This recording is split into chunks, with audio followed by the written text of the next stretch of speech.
Good to see all of you here this morning. So many familiar faces. Thanks for coming, and some new friends. It's such a pleasure to be here. So I want to begin, I'm hearing some echo over here. I just want to begin with a question for you this morning. And I don't want you to answer it out loud, but I want you to just to take it in for a moment. And the question really is, why are you here? Just take a moment. Why are you here? Why are you in this place today? Those of you watching online, why are you here today? I know some of you said you're here because of me, and I appreciate that. It feels good. It feels good to know that. Some of you are here because this is what you do on Sunday morning. You come here, and you are part of this beautiful, loving, energetic community. And some of you may be here for the first time. But I think really why we're here today and why we tune in and why we're doing this is because this place and this community and this space itself, we walk in here and it's been unity for 80 years. 80 years. And the walls and the floor and the pews have absorbed all of this wonderful energy. You know, and you walk in here and you can just feel the energy, right? Yeah. And so being in the space supports you. Being around people you love and people you have connections with support you in having an experience of God. That's why you came. If you get to know me, you'll know I probably cry at the drop of a hat, but I wanted to share with you something that Unity co-founder Charles Fillmore said. The real search of all people is for God. They may think they are looking for other things, but they must eventually admit that it is God they seek. Why is that?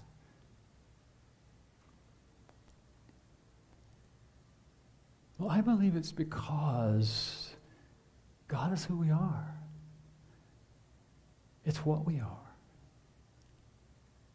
And I believe that we are meant to live in that conscious connection with God, the source.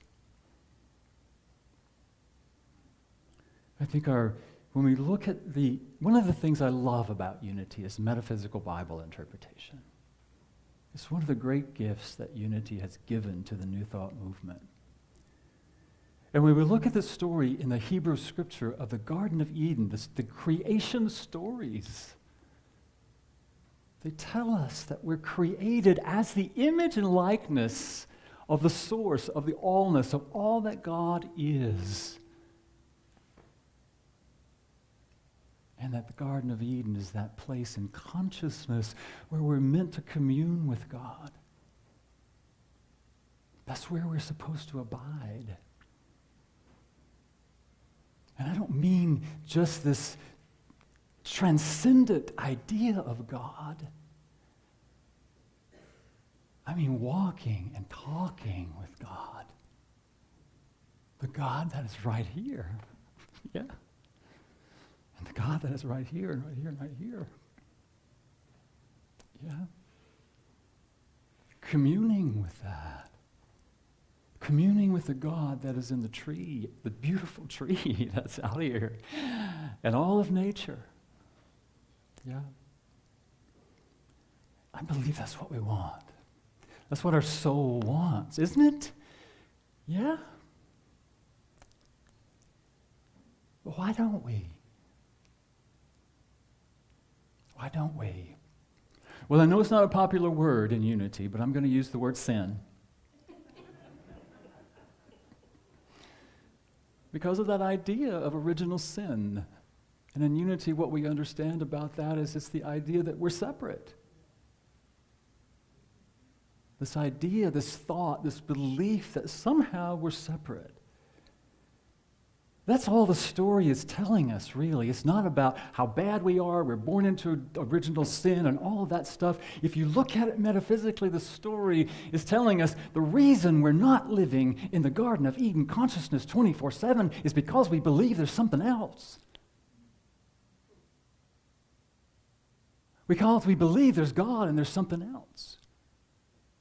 Or we believe that we're separate from God. Right? It wasn't God that cast Adam and Eve out of the garden. It was Adam and Eve who began to believe in duality. There's right and wrong, there's good and bad, there's God and not God. You with me? And I believe that's that story. Thank you for singing that song, Rachel. I didn't know that song, but I love that song about on the road to Jericho. That idea of that we're meant to live in that place, and again, metaphysically, that story of the Good Samaritan that we know, the Good Samaritan, where this traveler is going from Jerusalem, and Jerusalem metaphysically represents that consciousness of peace and unity and oneness, again, that we're designed to live in, right? But what happens? We choose to take on these physical bodies. We come into this materiality, which is represented by Jericho in that story. Why do we do that? Have you ever asked that? If I'm living with God in this beautiful consciousness of unity and oneness, why the heck would I choose to come down here? Did you ever ask that? I know I have asked that. And I believe it's because it's the only way we can truly have an objective experience of God.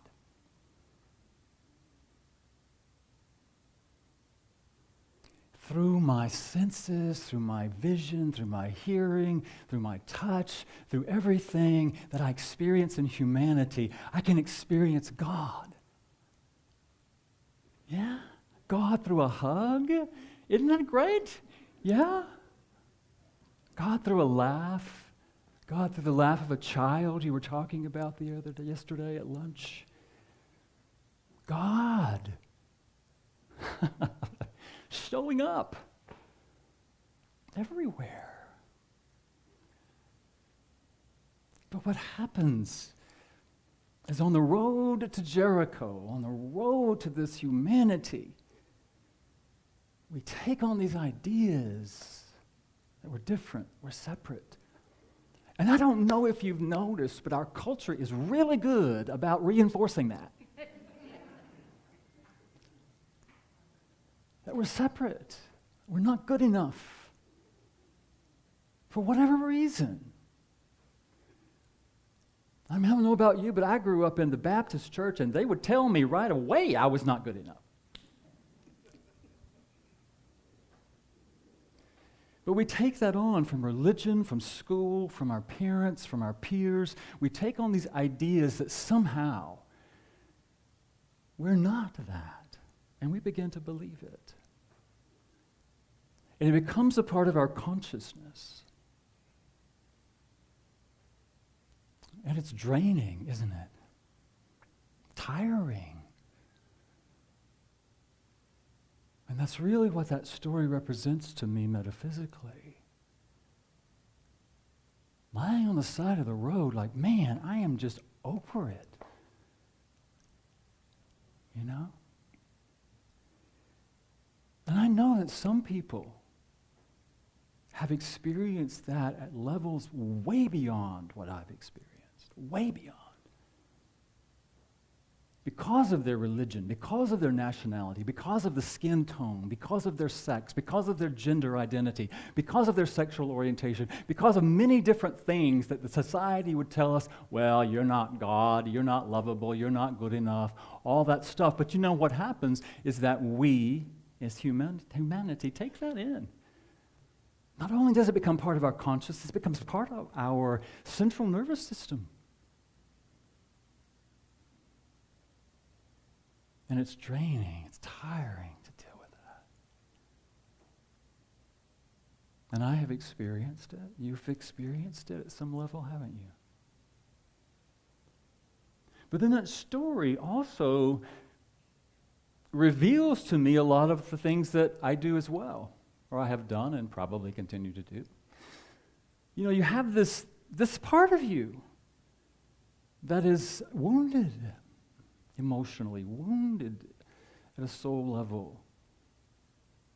But then there's that part of me that says, I'm like the priest in the story. If you remember that story where the guy is lying there, and the priest just walks right on by, you know, just pretending that it's not there.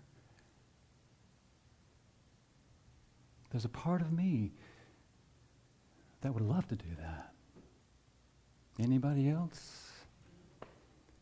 Just pretend it's not there. Just ignore it. Move on from it. Or try to medicate it with drugs, alcohol, sex, shopping. I'm not going to ask you to raise your hand about that. But there are those things that we do, right?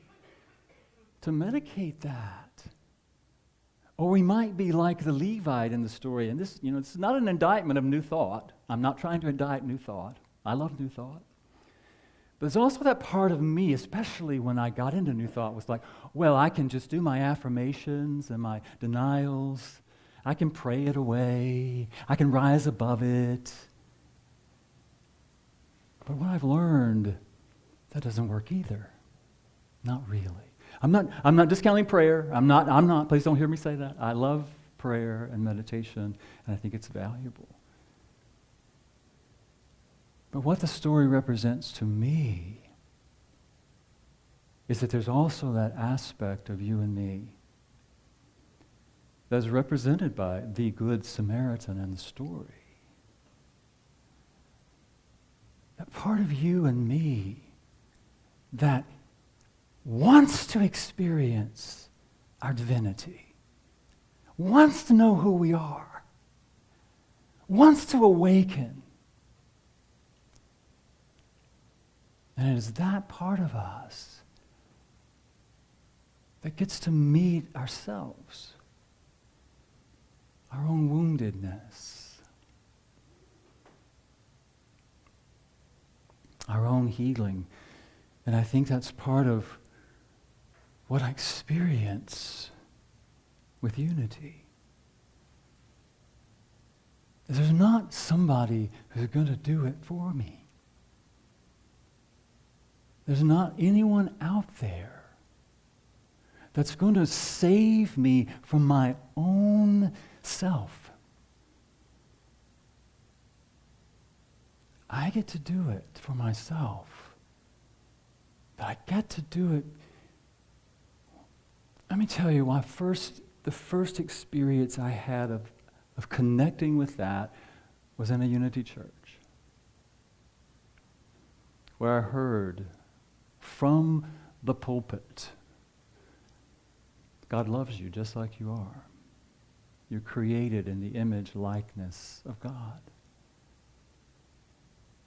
They were singing this chant that Sunday morning. I am as God created me. I am as God created me. Sing that with me if you would. I am as God created me. Let's do it again.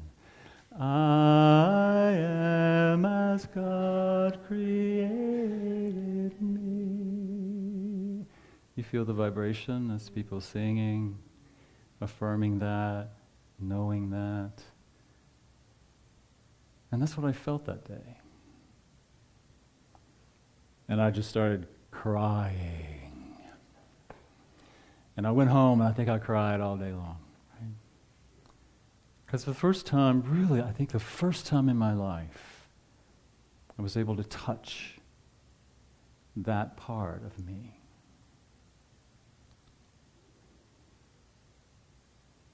Does it mean that because of that I healed immediately? All of that stuff? Man, I wish it did. I wish it was that instantaneous. And you may have experienced that, but for me it's been a process, right? I still do those things. I still try to avoid. I still try to not own that stuff that's in there for me. But I think it's important that we do that. We have to do that to heal ourselves. But again, did it heal me? Did I be awakened in that moment and maintain that for the rest of my life? No. But what I did do, and what most of you have done as well, you keep coming back. They say in 12 steps, you keep coming back. It works if you work it. It works if you work it. But I don't know if you've noticed, it don't work so good if you don't work it. Nobody's going to do it for you. So I kept coming back, and I kept learning, and I kept taking classes, and I kept learning practices, and I kept doing the meditations, and I kept doing the prayers, and the spiritual mind treatments, and those kinds of things. And I continue to practice that.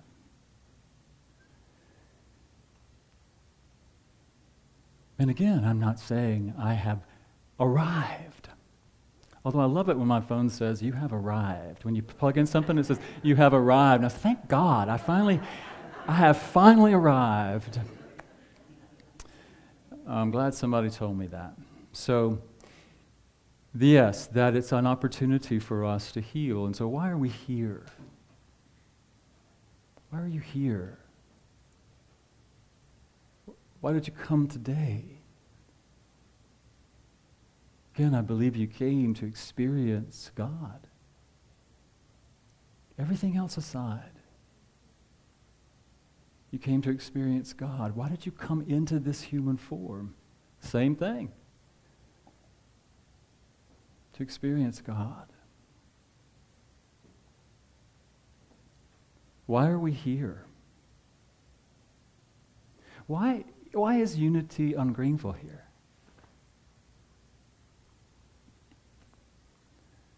Why is any Unity church here, really? I think it's to provide a space for people to come, to feel the energy, to feel the love, and to meet God within themselves, to be reminded of who they are in truth. And to provide a space for people to begin to learn those tools, spiritual practices, so that they can enrich their own lives. Again, that's one thing I think people don't like about Unity is the idea that there ain't nobody going to do it for you. Right? It's about practice. It's about strengthening. It's about moving forward in that awareness. So I think that that's why we're here, to help people, to meet people where they are, right where they are, no matter what. No matter what they've been told, no matter what they believe, if you're in this place and you haven't heard it recently, I want to say to you today, you are a beautiful expression of God. Perfect, right where you are. Right where you are. Does that mean you don't have room to grow? Does that mean all of us don't have room? No, it doesn't. But that's where it starts. Is claiming that for ourselves. It has to begin there. Has to begin. As Eric Butterworth, the great Unity teacher, says in his wonderful book, discover the power within you. And using an old Baptist term, that is the source of your salvation. That is the source of your own spiritual knowing and growth and awakening or enlightenment or whatever word your tradition calls that. That is the source. That's where it has to begin. So why are we here? Why are we here? I think it is so that we can meet each other in that place, wherever. If you find somebody on the ground, or even if not on the ground, but feeling the pain and the struggle and the tiredness and the weariness of trying to pretend or trying to be something or trying to prove something, that I'm good enough, I am valuable, I am lovable. To meet them right there, to remind them of their truth. So that we can all live in that consciousness of Jerusalem. A consciousness of unity and oneness. So that we can create upon this plane the new Jerusalem.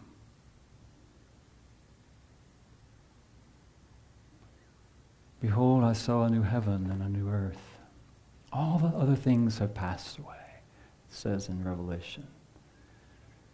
But we are here to bring forth a new Jerusalem upon this planet. Now, I understand it may not look that way these days, right?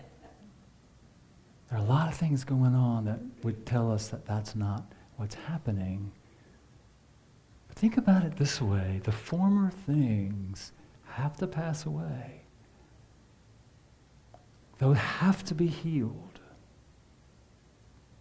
Within ourselves, within our community, within our culture, so that we can step into that new reality and co-create it together.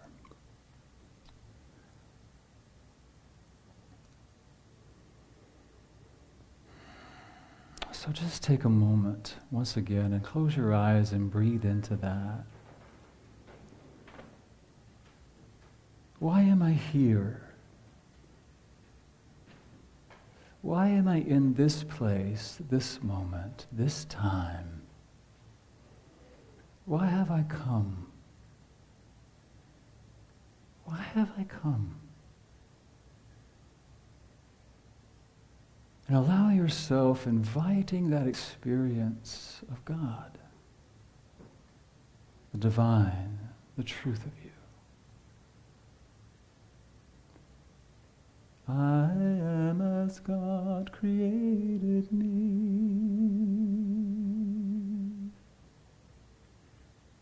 I am as God created me. I am as God created me. Perfect, whole, beautiful expression of itself. Created as the image, likeness, endowed with all the beauty, the wonder, the imagination, love that God is. I am. I am that. I am. And you claim that here and now. And in that awareness, meet yourself. Meet your fears, meet your worries, meet your doubts. And allow that to be the healing balm. You know, in the story, the Good Samaritan poured out that oil upon the one who was hurting. Love and compassion and kindness. Presence.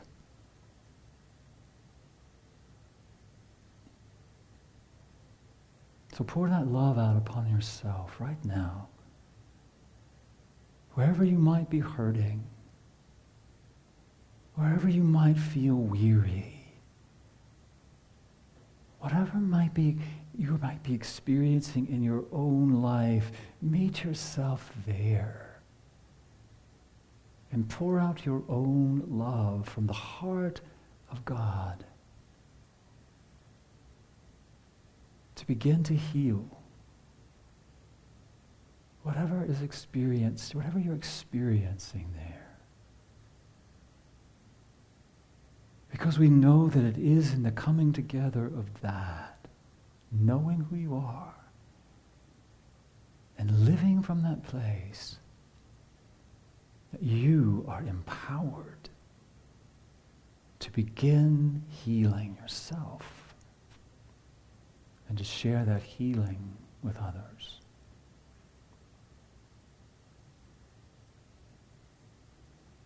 So breathe into that.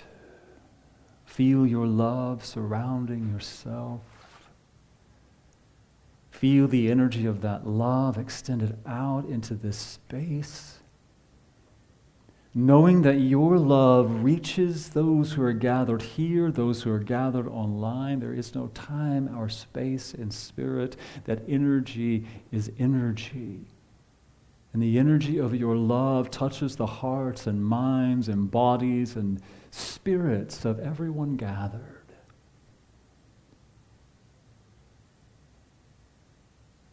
And feel the energy of this space and everyone in it uplifted. Feel the energy of the entire planet uplifted. Feel the energy of all of humanity uplifted because you have chosen to remember who you are and to be that expression of love in this place, in this time, in the awareness that there is no space or time. So it begins right here. Begins right here with each of us and extends out to heal, to restore, to uplift, harmonize, and build. Together, we build in consciousness first the New Jerusalem. We see it manifested in our world. A world of love and harmony and beauty, brotherhood and sisterhood, of unity and oneness. And we take each step that leads us there, along this journey of life. Breathe that into your heart. Breathe the vision of a New Jerusalem into your heart and hold it there. Feel it. Experience it. The peace, the love, the joy, the passion, the creativity that arises. And know that it is so, because we claim it and we are willing to do the work to make it manifest in our world. And so it is. So it shall be.